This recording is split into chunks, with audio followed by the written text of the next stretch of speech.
guys, welcome back to my YouTube channel.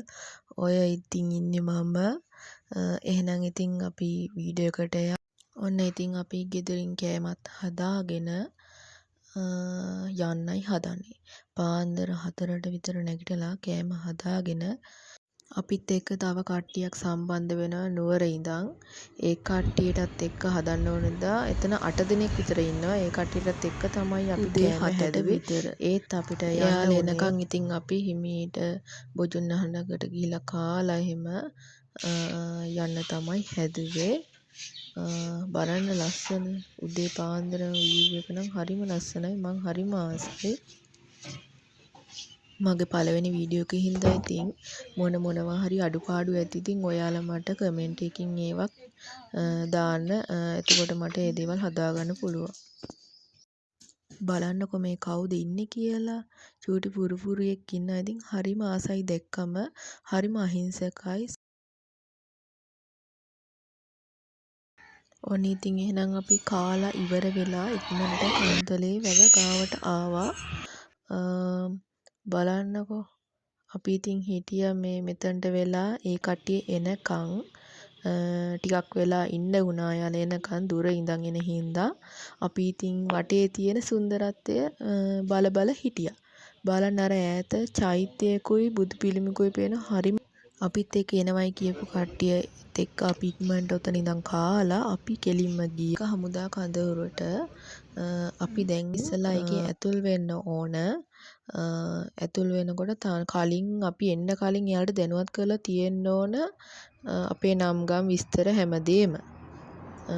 ඊට පස්සේ ඉතින් පැයක් එකහමාරක් විතර හිටියා ඒ බෝට්ටු වල කට්ටිය පිරීලා හිටියේ. එක ගිහින් එනකන් අපි හිටියා එතනට වෙලා. දැන් ඉතින් මේ අපේ වාරේ ඇවිල්ලායි තියෙන්නේ.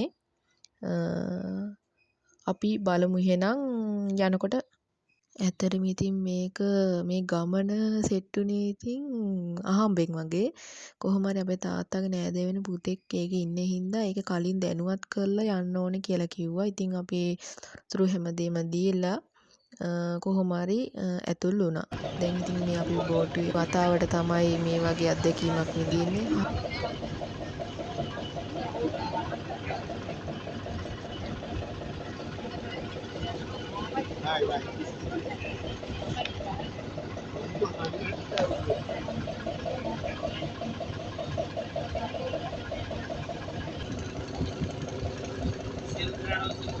ඔය ඉතින් පේන්නේ ලොකුම නැව්.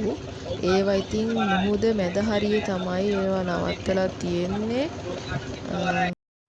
ට්‍රින්කෝ වල ඉතින් අර වැඩි විස්තරයක් දන්නේ නැහැ. ඉතින් මේ වගේ තැනකට ආපම වෙන තැන්වල ගිහිල්ලා තියෙනවා. ඒ වුණත් මේ වගේ තැනකට ආවේ ෆස්ට් ටයිම්. ඒ හින්දා ඉතින් ලොකුවට ඉතින් මම විස්තරයක් දන්නේ නැහැ. ඉතින් පුළුවන් විදිහට ඔයාලත් එක්ක මම ෂෙයා කරගන්නම්.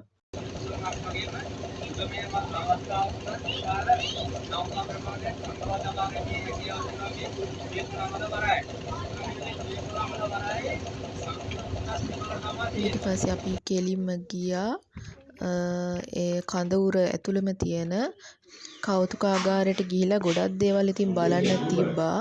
අපි ඉතින් සාමාන්‍යයෙන් තැනින් බලාගෙන ගියා. කොහොමත් කෞතුකාගාරේ හරියටම බලනවා නම් පැය 2-3ක්වත් යනවා කියලා තමයි එතනින් ඇතුල් වෙද්දී අපිට කිව්වේ.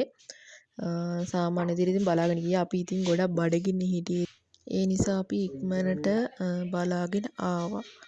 කඳවුර ඇතුලේ කවුරු හරි තමන්ගේ ඉන්නවනම් එයාලා ගානේ තමයි අපිට දවල් කෑම හම්බෙන්නේ. ඒ නිසා අපි ඉක්මනට බලාගෙන එන්න පිටත් වුණා.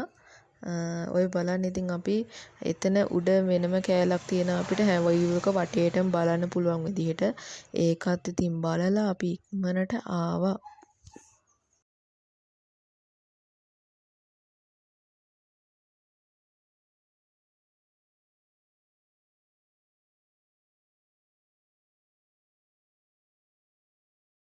ඔය පේනවනේ ඉතින් ඒ පැත්තට ඉතින් හොඳටම අවුව. ඒ හින්දා ඉතින් හරිම අමාරුයි. බඩගින්නත් වැඩිකමට ඇඟට අමාරුකමට පේන මූණේ හැටි මගේ. ඊළඟට අපි කාලා ඉවරලා එහෙම ආවා. ඔක්කොටම වෙඩි තියන්න.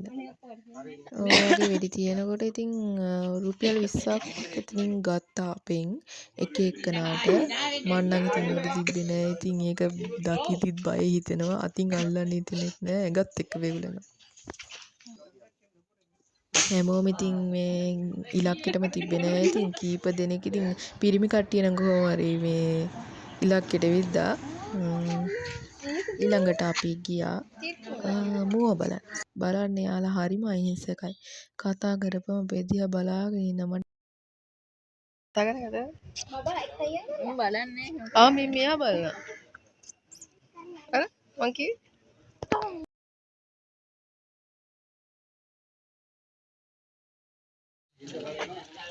ඊට පස්සේ අපි කෙලින්ම ගියා කෝණේශ්වරන් කෝවිල පැත්තට. ඔය ඉතින් පේනවනේ කට්ටිය මෙහෙට මෙහෙට යනවා. එක එක කටේ එක එක තැන්වල. අපි ඉතින් හිමීට ඒ පැත්තේ ඇවිදලා ඔය පේනවා දැක්කද? ඒකේ යට පල්ලෙහා ගල් වල වතුර වැදෙන සද්දේ ඇහෙනවා ලොකුවටම.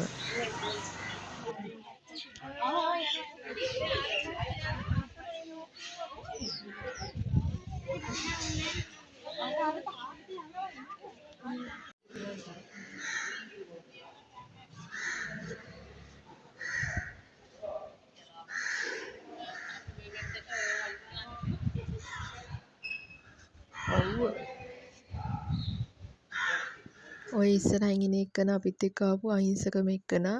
එයා ඉතින් වැඩි වීඩියෝ වලට ඉන්නෙත් නෑ. ෆොටෝ ගේම් වලට ෆොටෝ ගහද්දි එන්නෙත් නෑ. ඉතින් අපි මේ ට්‍රිප් එක ආවේ දවස් දෙකකට. ඒ හින්දා අපි හෝටල් එකක් බුක් කරලා තිබ්බේ. දැන් මේ ඇවිල්ලා ඉන්නේ අපි ඒකට. මම පළවෙනි වතාවට තමයි හෝටල් එක නවතින්න ආවේ. ඉතින් හරිම විනෝද අත්දැකීමක්. අපි බලමු ඉස්සරහට මොකද වෙන්නේ කියලා. අපි ඉතින් රූම් එකට ගිහිල්ලා රෙස්ට් කරලා හිමීට වොෂ් එකක් දාලා කෑම කන්න ලෑස්ති වුණා.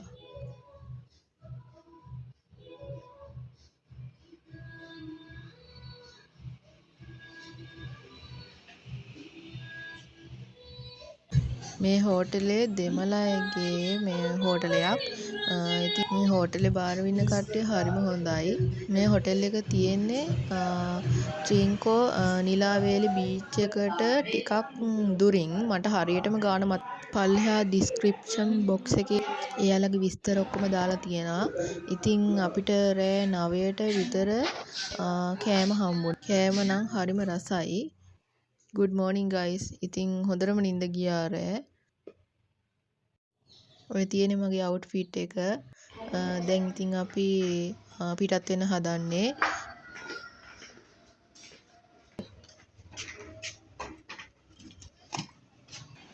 ඊළඟට අපි ගියා නිලාවේලි බීච් එකට. ලස්සන view එකක්. උදේ පාන්දර අපි ගියේ.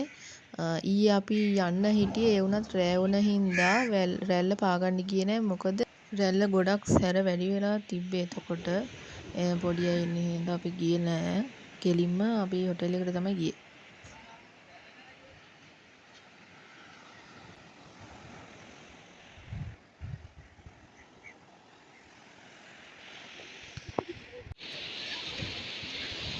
ඔය පේනවනේ ඉතින් අපේ කට්ටිය වැඩ. හරි එහෙනම් ඉතින් මගේ පළවෙනි වීඩියෝ එක මෙතනින් එන්ඩ් කරනවා. එහෙනම් ඉතින් අපි තවත් බ්ලොග් එකකින් හම්බෙමු. හැමෝටම සුබ දවසක්.